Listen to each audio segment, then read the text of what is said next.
Hello everyone and welcome to another video of Fox Reacts. We're jumping into Dead Meat once more for the Tremors 3 Back to Perfection kill count from 2001. Almost said 2021. Whoa, that's a force of habit. But looks like something's different. Oh, first off, my microphone wasn't in place, so hey, there was that. But what I was trying to say is it looks like we're not starting at the normal intro. Let's hop in and see what's going on. Gonna film a Tremors kill count. What the fuck? Oh, hey man, sorry. Forgot to tell you, the set's under construction. We're getting it revamped. Oh. What am I supposed to film? That is not my problem. See ya! Damn, James, come on.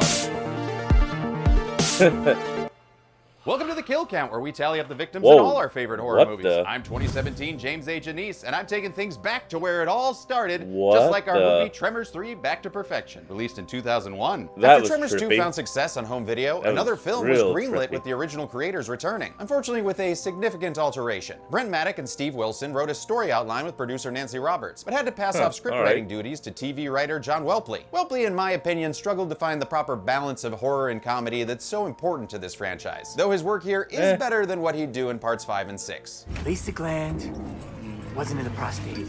Oh, God. Tremors 3 also faced an insanely short None of that 22-day wasn't in shooting the schedule. prostate. And to put things in perspective, a normal movie shoots about 5 to 8 script pages a day. Tremors 3 shot 15 to 20. Woo! Damn. I'm amazed that people stayed friends. I think it's a tribute to the fact that You gotta there were a admit, these lot of guys great got some people dedication involved, to and the most art. of us really liked each other. This led to some stiff performances under the direction of previous writer Brent Maddock, who replaced Steve Wilson from part 2. As for the budget, Alright. it was actually increased by $2 million.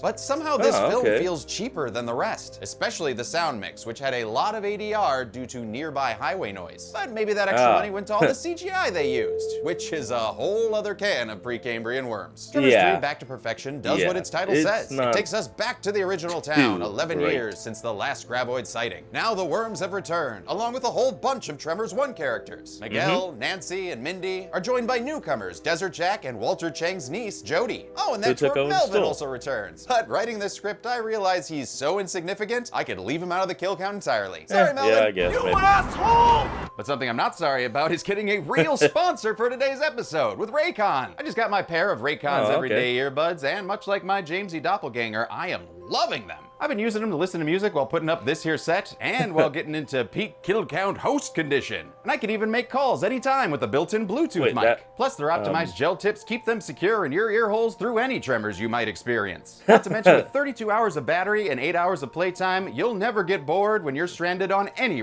Alright, let's just be honest real quick. It is so trippy to see him dressed up as early Dead Count James. That is just tripping my mind.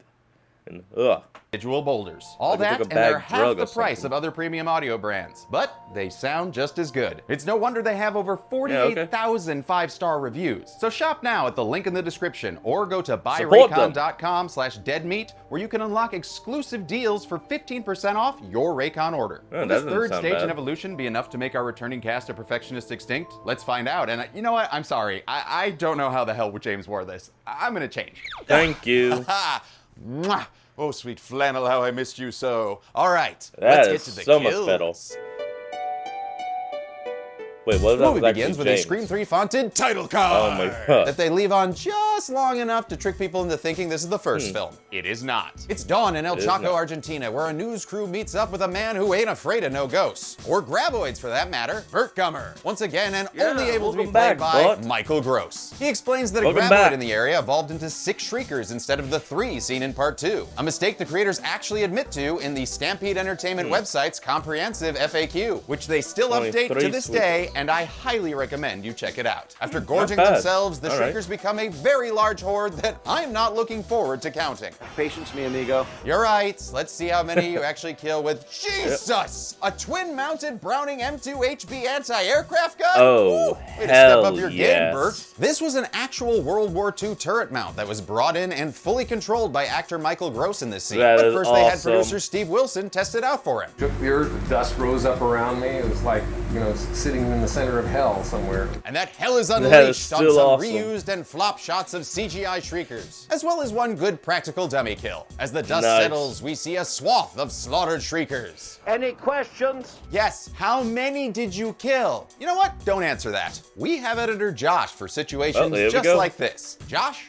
Damn it. Alright, in this wide shot, I counted 69 shriekers. Nice. Oh, grow up, Josh. You know Definitely what? nice. I'm just gonna add the 2 cage shriekers that I forgot to count in Tremors 2, and we're gonna put 71 on the log. But that's a different movie. You can't just Alright. count what. This is my show for now, Josh. And with my new set here, there's no Jamesy boy around to stop me. Yeah, James is still busy with some stuff, I Oh guess. shit, he's calling. We return to Perfection, Nevada, now completely he's calling. rebuilt in Oops. Valencia, California instead of Lone Pine. Miguel drives back into the franchise, once again played by Tony Gennaro. Welcome and back. though Walter Chang is long deceased, his market has outlived him. It is now owned by his niece Jody, played by Suzanne Chuang. She's embraced Perfection's graboid fame with Tremors, the merchandising. You got Tremors Really, the like what? Frisbee, Tremors the Oh. Oven Mitt, Tremors the Flamethrower. Nice. Oops, sorry, that's not till part 7. Oh, but she Part does have some 7? amazing comic books spoofing the Dark Horse Alien vs. Predator. Hold on. Part 7? Holy Lord Almighty. Damn, the last one I remember was like a frozen hell. Is that the 5th or 6th one? Series, only with more spelling errors. Bert shows Jody the fancy new watch he got from his job in Argentina. It I sets put its E, time except using I put E. ultrasonic frequencies. Well above our I normal prefer range E of except hearing, at but the it'll C. give a dog fits. Turn it off, turn it off, turn it off! Since Earl and Grady actually opened up their Monster World theme park they talked about in the second film, we're stuck with a Oh, new cool. hunky sidekick. One that has both names of Kate's love interests from Lost. Jack Sawyer. He's played by Sean Christian, who was on As Jack the World Sawyer. Turns, and as my fiance informed me, played Josh on Charmed. Jack uses Oh, okay. those charms to con tourists on Desert Jack's graboid adventures, including one played by producer Steve Wilson's son, Matt Seth Wilson. Whoa! Simmer down there, you ska All right, punk, and welcome to enjoy the the movie. show. That includes a fake seismo monitor and fire extinguisher dust clouds, courtesy of Jack's partner in crime, Buford. In a fun homage to the original, Buford pulls on some ropes that knock over signposts that somehow look crappier than the ones Val and Earl built. Maybe they need some more nails. Oh, that's Gets everyone out agonizing. of quote-unquote danger with a flick of a switch and a slogan that rhymes. And I don't even mean agonizing to watch, I mean agonizing to watch and do wrong. Alright, just stick with Jack, you're gonna make it back. After the tour, Jody It's not scolds bad, I him guess. for not having a better catchphrase or business plan. I try not to plan too much. Oh boy, you are Oh, not gonna man. do well in this franchise. Yeah. The next day, we see some Come on, more man. familiar faces. Nancy Sterngood, again played by Charlotte Stewart, and her daughter Oh, okay. Mindy, played by the brick that drowned Ben Folds, Ariana Richards. She's there with the pants she's fixed up for Jack. I mean, at that point, Really? I'd just throw them away. That's right. New set, new rules. Something's wrong. New set, new. Damn it, Zoran! Mindy welcomes Bert back to Oh, perfection. Zoran. She too is a recent returnee, having broken up with her boyfriend Angus, dropped out of college, and now works at the Arby's in Bixby. Bixby's back, baby! There it is.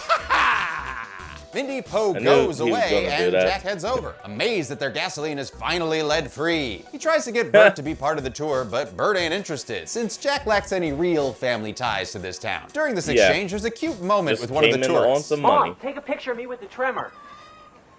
They're called graboids. Ha! I told you, Mom! This tourist mom is played by Mary Gross, a former Tremors, SNL what cast they member call and us. real-life sister to Michael Gross, whom she thanks Oh, for letting hey. her be in his movie. Thank you so much, Mr. Goober. Well played, sis. Well played. Bert gives Jack one All final right, that's kinda rejection cool. as Buford the lapdog Mannon shows up in his dirt buggy to be a dirt bag towards Mindy. Jack That's a scolds pretty him with nice his best vehicle, I will foghorn agree. leghorn burn, Boy, you're about as sharp as a bowling ball. before taking another group of rubes Oh, out, including nice a man insult. dressed as Rhonda LeBeck from the first film. Looks like geologist cosplay goes both ways. Their amateur Yeah. hour show is given a boost of credibility when a real graboid attacks Buford from all sorts of wrong angles. Yeah. A refurbished practical graboid emerges with Buford's legs dangling from its gaping thresher maw. He's then sucked into the graboid's gullet, never to perv on Mindy again. Rhonda LeBeck makes sure to And take some gone. photos, because if there ain't a picture, Mm-hmm. then it didn't really happen. Not fully filled by his amuse Buford, the graboid gone. unleashes its buried puppeteer on Jack. He and Mindy are chased onto a rock where they throw some bottles and a fucking wisp of paper to distract the graboid, allowing them What to did you make an think was escape. gonna do? Back in Bert's goddamn rec room, he monitors a seismograph and lets everyone Nice. know he's got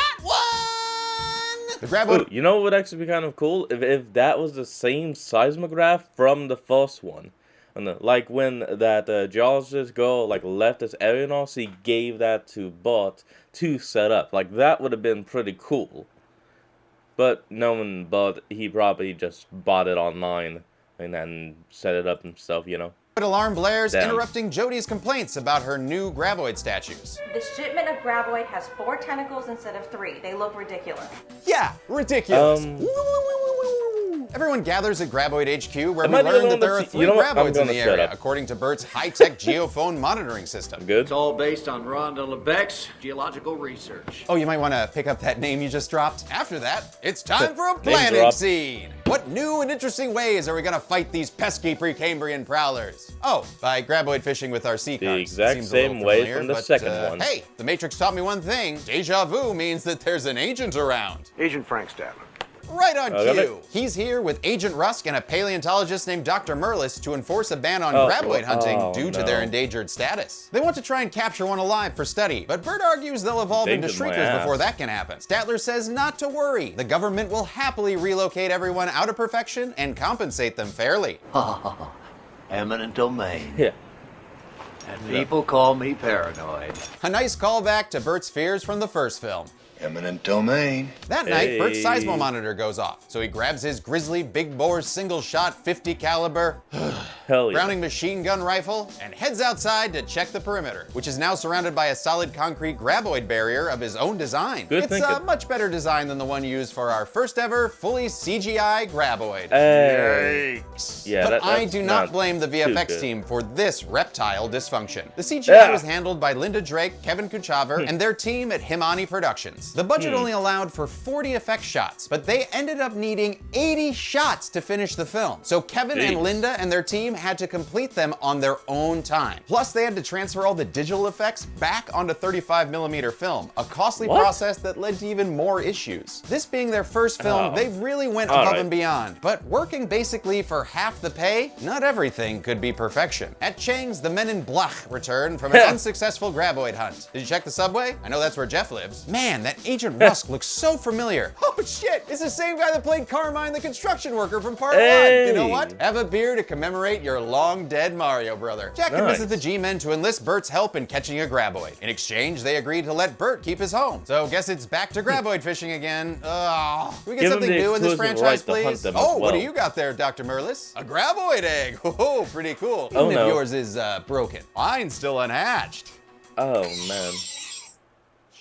Bert's license plate returns, as does the Grady chain from part 2, which they'll use to lure a graboid out into the open. They're trying to get it to swallow a big bag of Trankerade. But before they can do that, this stock footage of a graboid from the first film literally barrels into Bert, and in a shocking twist, ingests our franchise hero. Of course, if you've seen any of the posters for the next 4 movies, you'll know that this is just a clever fake-out. Bert tells Jack he's running out of air and needs him to corral the graboid towards his graboid wall. So, Desert Jack's off. I meant he left. He left. On a high-speed chase that sends him through a fence and our first graboid to the hunting ground. With the graboid dead and Bert running out of time, Jack gets a groovy plan and starts digging like a moron before going all Ash Williams on the beast in a fun and sloppy sequence, which actor Sean was a little freaked out about. Don't let me hit this guy with this chainsaw because God, that probably doesn't taste good. Jodie shows up for no good reason, and Bert is rebirthed into the franchise in a fun yet uncomfortable scene for Michael Gross. It was cold. It was a little like being in a grave. It was a little scary. But that didn't stop this professional from completely nailing the scene. I prefer we keep this to ourselves. Truly living up to the name, Michael Gross. Miguel joins up with Bert, Jodie, and Jack as they try to reach the government boys last seen chasing a graboid. They were chasing it. It wasn't chasing them. I don't like that. And I don't like that Dr. Merlis just got here looking like he came from a foam party in Ibiza. Turns out he sprayed himself with a fire extinguisher to stay cold when confronted with a bunch of shriekers, adding another graboid to the hunting log since it died during shrieker birth. Merlis then channels slow-ass motherfucking Pedro as he takes forever to explain where the other agents are. Russ, Statler, Torn to pieces. And with that, we can All add the them to the pieces. count, Damn. eaten off screen by a couple of screamy screamies. At least we've got Dr. Merlis around who can Nope. die in the sun like a wad of melted ice cream. Hey Bert, do you think the Dead Meat fans will like this lame trifecta of deaths? Yep, me neither. Bert uses infrared tracking to find that the Shriekers Nice. are already multiplying. They Nice. head off to a box canyon while Mindy and Nancy just head off to a box. At the canyon, they get ready to start planning when they're visited again by the CGI-oid. That's He's just actually- Spanish for white. Yeah. Okay, whatever. El Blanco is based on an idea for an unproduced Tremors TV show Wilson and Maddock developed in 1993, which saw Val and Earl as monster hunters, fighting Nice. tree octopi, killer What the- shrimp, ghost Sasquatches, hillbilly vampires, and a great white worm. Later, during the Oh. actual series, El Blanco got the full practical treatment thanks to K&B Effects. El Blanco does his little wormy dance, then goes back to being a buoy in the... And for some reason, people have actually theorized, well, in the movie, they theorized that he's infertile, which is why he doesn't split and make shriekers. He, for some reason, just can't. sand. With their walkies on the car, there's only one thing for them to do now. Yes, we just wait. For what exactly? Is it a mostly 80-yard conversation about clouds? Because here it is. Most people prefer your dramatic cumulonimbus clouds. But I've always had a weakness for a cirrus. Yeah, not worth the wait. El Blanco tries to liven things up by Whatever. cross-dissolving and hotboxing Bert. But even high, this scene is boring AF. Professor Miguel says this That was graboid kinda reminds funny. him of an albino goat he once had. The goat couldn't have kids, so that must be why El Blanco hasn't turned into Los Shriekers. Just to be clear though, being albino does not make you sterile. It makes you emit EMPs and hang out with Jeff Goldblum. Yeah, but you forgot powder was a thing, or never knew it was a thing. Day Never turns knew to it was a night, thing. and night turns to dawn, as they keep waiting for Wait, why God do I knows actually what. remember For a it? movie that likes to retread the original, they seem to have forgotten that graboids will wait you out until you die of dehydration. Yeah. Yeah, I know, that too. Jack and Jody share a Val and Rhonda snuggle moment that even Jody thinks is unearned. Bert needs to get to his radio, so he uses a fishing pole Miguel made, which for some reason he didn't do at any point the day before. Yeah, okay. Bert the Bassmaster snags the radio and calls back to Mindy and Nancy, who've been sleeping in a box all night, like the Max. He asks them to create some noise over the radio, so Mindy plays some cost-effective, royalty-free rock music. Toss it. Fed up with the lack of recognizable needle drop music, Bert chucks the walkie and El Blanco chases it. Bert and Miguel He goes grab some right guns and out. send his Ford exploring on its own. El Blanco Oh. chases the truck as Bert hands out guns to his moderately Goodbye, competent truck. companions. You do know which end the bullets come out of. Yes, the end you're pointing directly at your crotch, Jack. Careful now. Wouldn't want to end up like an albino goat. They initiate their shriek and destroy mission with a pipe bomb, which, according to Stampede's website, was originally supposed to be Bert's cannon he talked about in Tremors 1. No? Uses a cannon fuse. What the hell you use it for? A cannon. But My no cannon. budget. In the explosion's Damn it. aftermath, it appears the Shriekers suffered a total protonic reversal, because there ain't nothing left. Except for these husks, similar to a snake when they shed their skin. More like a cicada. Well, too bad, Birdie Buddy, because just like in comedy, graboids always come in threes. Jody spots something behind the fence, giving us our first look at the next evolution in graboid technology. The Ass Blaster! A name I'm Yep. surprised they got away with, since this is the only PG Tremors movie. And how did they get that name? got Well, an that would ad be coming. Jody taking after her Uncle Walter. Oh, ass blasters. How's that? Sounds like a porno film. I'm Goran Zavojic, owner of Planet Zorgan Arcades. And if you kids love the Graboid arcade game, then I got a Never new played game it. I can't wait to play Love with to, you. though. It's called Ass Blasters. And Nope.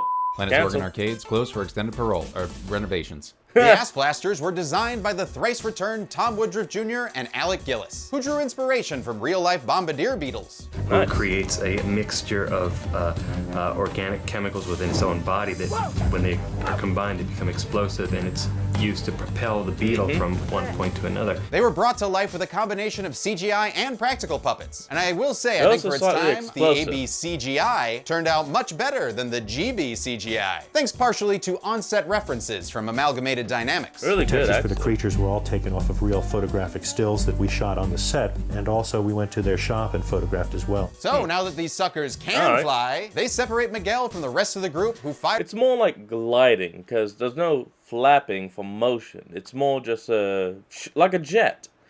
It's just gliding, really.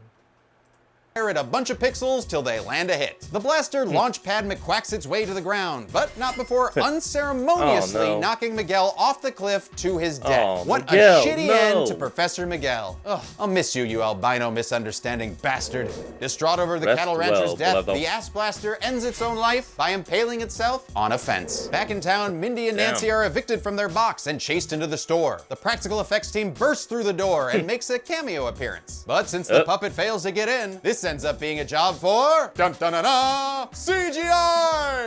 The ass blaster terrorizes Mindy and Nancy at the deli counter without taking a number. Mindy then tosses a ham into the fastest microwave on the planet because after 3 seconds, she's warmed up a hammy distraction for the blaster's heat sensors. The monster turkey gobbles up the worst pizza toppings as Mindy and Nancy hide in a very warm-looking freezer. Hey Mom, remember when I trapped a raptor in a freezer? Remember? Bert and the gang discovered that the dead ass blaster was carrying a graboid egg inside its belly. And so it's a graboid to a shrieker.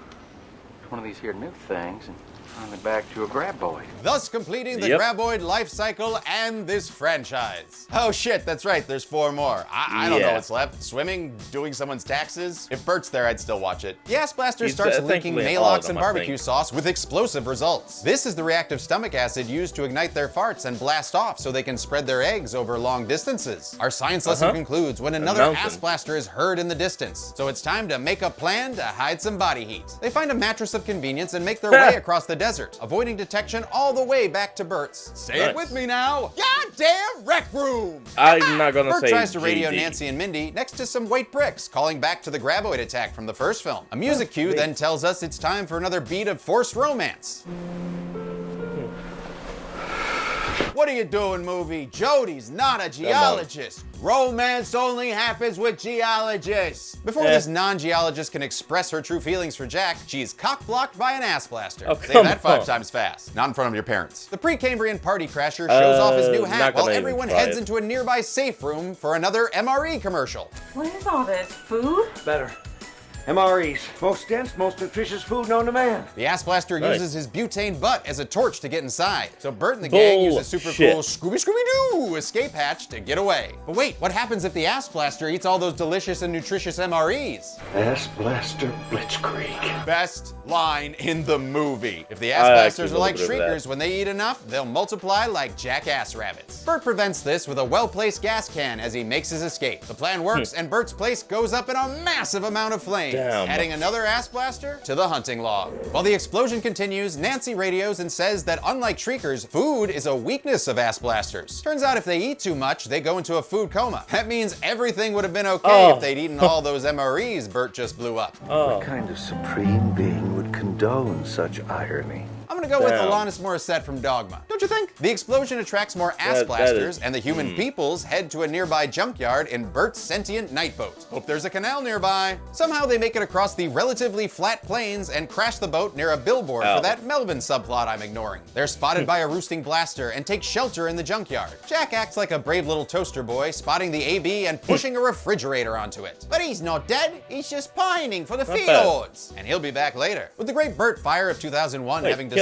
the ass blasters turn their attention to our heroes, forcing them to flee to a nearby porta potty for safety. What a weird angle for a toilet seat. Anyway, inside, Bert assesses their shitty situation. They've got no guns, and their combined body heat will make this outhouse glow like a furnace soon. So, what's the plan, Jody? We just run like hell. No, Jody. Running is what you do when a plan fails. Remember your lessons from Earl Bassett Community School. You know, from the movie Slither. That's right. James Gunn is a Tremors fan too. Oh yeah! Together they decide to ignite the flammable chemicals in the blaster's belly by making some potato guns to launch flaming arrows at the creatures. And thus they disperse to shop for ingredients. While shopping, Jody is attacked and flees to a nearby trailer filled with gasoline for some reason. Why the hell are people throwing out gasoline? I live in LA. Do you know how expensive that is? She traps the blaster inside, and when it tries to launch its way out, the gas ignites and blasts it onto our hunting log with a delightfully ridiculous cartoony effect.